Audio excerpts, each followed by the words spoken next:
लोकतांत्रिक पार्टी के आपके प्रत्याशी रहे किसान नेता उमेदराम जी बेनीवाल के जन्म जिनके उपलक्ष्य के अंदर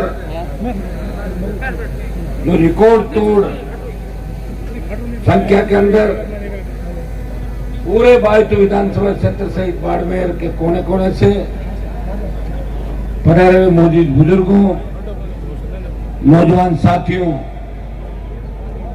मातृशक्ति, मेरे छोटे भाइयों, सबसे पहले मैं उमेदराम जी को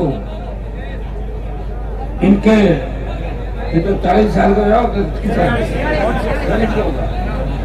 46वें जन्मदिन पे मेरी ओर से इनको बहुत बहुत बधाई, शुभकामनाएं।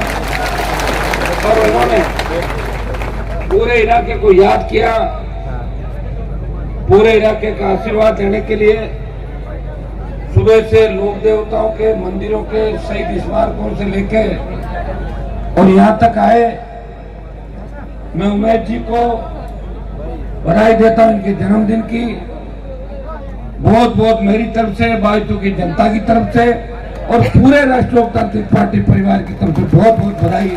आप आगे बढ़े, इसी तरह किसान के बेटों की, किसानों की सेवा करते रहे और लंबे आप राजनीति के अंदर किसान कौम की लड़ाई लड़ी। मेरी ओर से उमेश जी को बहुत बहुत शुभकामनाएं। साथ ही साथ उमेश जी की पूरी टीम को, राष्ट्रीय लोकतांत्रिक पार्टी की पूरी टीम बाड़मेर के अंदर 18 के अंदर पार्टी का गठन हुआ और 2008 से लगातार जो बच्चे मेरे साथ लगे हुए थे उन सबको भी बधाई कि आपके संघर्ष का ही परिणाम है कि रालोपा राजस्थान के अंदर तीसरी शक्ति के रूप में उभर के कांग्रेस और भारतीय जनता पार्टी के लिए बड़ी चुनौती बन के खड़ी हुई। इसमें बाड़मेर के जवानों का सबसे बड़ा योगदान है, चाहे सोशल मीडिया से हो, चाहे हुकार रैलियां, आंदोलन, जहां भी आवश्यकता पड़ी, बाड़मेर का जवान किसान दोनों हाथों से इस आरएलपी को और हनुमान बेनीवाल को हमेशा आशीर्वाद देता रहा।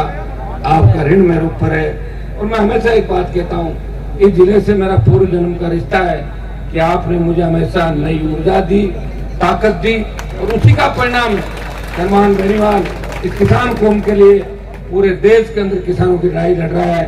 चाहे मोदी से लड़ना हो, चाहे गहलोत से लड़ना हो, चाहे वसुंधरा की बैंड बजानी हो,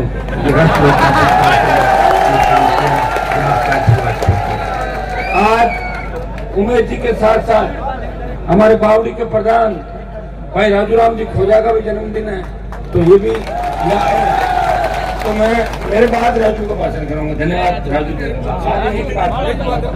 पहले राजू जी का स्वागत करूं। राजूराम को बधाई और आज आरएलपी के कई हमारे नेताओं का जन्म, उन सबको भी बधाई और पूरे राजस्थान के अंदर जिन जिन का जन्मदिन है उन सबको भी बधाई मेरी।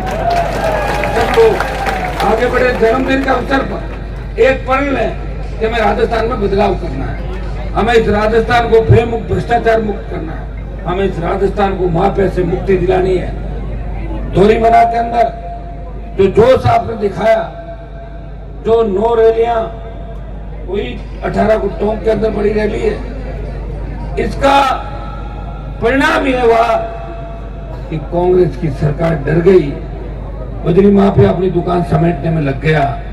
मैं आपको विश्वास दिलाता हूं, वो दिन दूर नहीं जब बजरी माफिया घर बैठ जाएगा, हर किसान को उसके खेत में उसका अधिकार पट्टा मिलेगा, छोटी लीजें बजरी की मिलेगी। ये मैं आपको आश्वस्त करना चाहता हूँ बायतू की धरती से। और बजरी माफिया जितनी भी खुदाई राजस्थान के अंदर करी है, जितने भी नियम विरुद्ध काम किए, जितनी भी गुंडागर्दी करी, उसको ठीक कर देंगे, उसको सलाखों के पीछे डालेंगे। बगसने का और माफ करने का खाता राष्ट्रीय लोकतांत्रिक पार्टी के पास कभी नहीं रहा। हमने समझौता किया, जिसके पीछे पड़े उसको दिन में तारे दिखाए।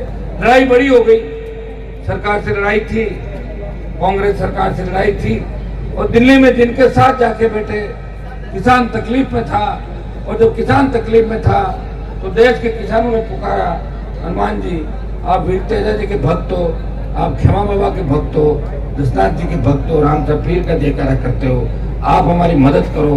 उत्तर प्रदेश हरियाणा का कोई सांसद उन किसानों की मदद करने के लिए नहीं आया। अगर किसान कौम के देश में मदद किसी ने करी इस बाड़मेर, नागौर और राजस्थान के अपने किसान के बेटे हनुमान बेनीवाल ने तो सबसे ज्यादा प्यार करते हैं, उसने मदद करी। मोदी की सत्ता को ठोकर मार के वो 70 दिन सड़क पे बैठने वाला पहला सांसद था। और जब अग्निपथ आया, अग्निपथ का विरोध अगर किसी ने किया तो नागौर के सांसद ने किया, और विरोध के परिणाम स्वरूप थोड़े दिनों पहले बयान आया था कि पहले अग्निवीर को जब लेंगे तो 4 साल बाद उसको वापस भेजेंगे और 25% को हम परमानेंट करेंगे। लेकिन सरकार वापस बदली और सरकार ने कहा कि 50% को रोक लेंगे। अब एक दिल्ली कूच और करेंगे तो मेरे हिसाब से 75% या 100% का काम भी हो जाएगा। ये काम भी आपको करना है। भाइयों, डूंगरगढ़ की रैली के अंदर जब मैंने ये कहा कि जो भ्रष्टाचार के अंदर अधिकारी पकड़े जाते हैं उनकी सरकार अभियोजन स्वीकृति नहीं देती, ऐसे भ्रष्ट अधिकारियों की पॉलिटिकल बेस पे, जातीय बेस पे कोई न कोई नेता मदद करता है और वो जेलों में रहने के बाद वो फील्ड पोस्टिंग ले लेते हैं। कितनी अभियोजन स्वीकृतियां बाकी है।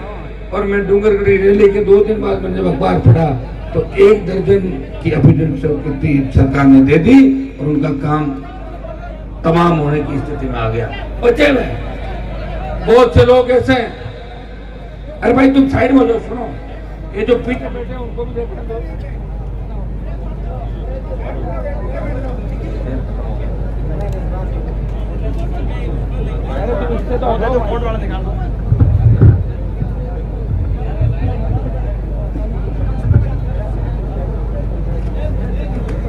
आज हालात ये हो गए कि किसी व्यक्ति को हम आगे लेके आते हैं।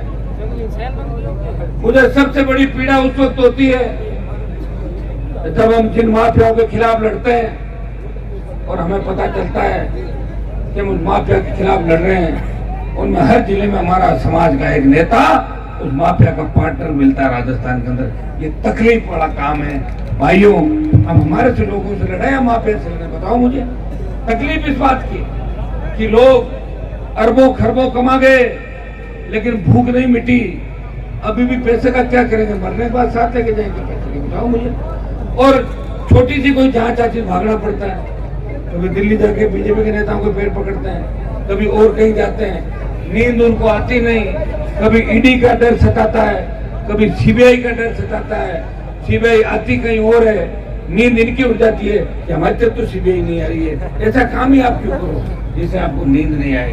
काम यही करो कि जनता का भला कैसे हो, कैसे बाड़मेर का विकास हो, कैसे हमारा किसान आगे बढ़े।